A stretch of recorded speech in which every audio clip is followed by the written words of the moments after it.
Okay, let's say I want to divide x cubed minus 2x plus 4 by x plus 2. And I want to do it a faster, many students feel easier way than doing it the long way using synthetic division. So the first thing I need to understand is that place value really matters with this. And by place value, I mean the exponent order. So I have an x to the third. I have 0 x squareds. Then I have minus 2x plus 4. This 0 is going to become really important in this method. Otherwise, you get the wrong answer.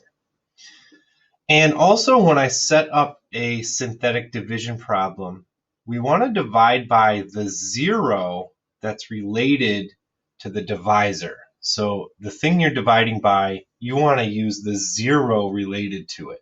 So we could look at a graph, we could look at a table, but the 0 related to x plus 2 equals 0 is x equals negative 2. So when I set this up, I'm going to use a negative 2.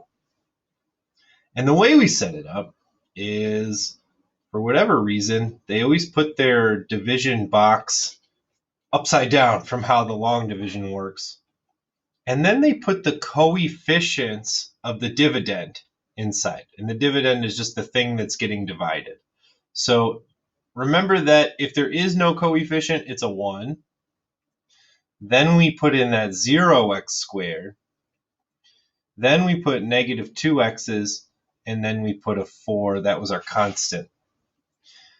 The divisor 0 goes out front, which was negative 2. And that's our setup. Then this just becomes a repeated process where you bring down the first number, and then whatever's here gets multiplied by whatever's on the outside. So 1 times negative 2 is negative 2, and then you write that number underneath the next number. Now I'm going to repeat this process. I'm going to add 0 and negative 2. 0 plus negative 2 is negative 2, so I write that underneath. Then I'm going to repeat the process. Negative 2 times negative 2 is positive 4. And then we repeat. Negative 2 plus 4 is positive 2. Positive 2 times the outside negative 2 is negative 4.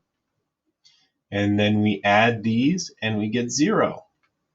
And the last number is always your remainder, so this one has no remainder. So I'm left with just these 3 numbers. And now I have to kind of interpret what these numbers mean in the context of a polynomial. Is that I divided these polynomials, my answer is a polynomial. The last number is always after the remainder. The last number on the right is my constant, so no variable. Then it builds up. This is going to be my x term, and the 1's going to be my x squared term. So my final answer is x squared minus 2x plus 2. And I'm done.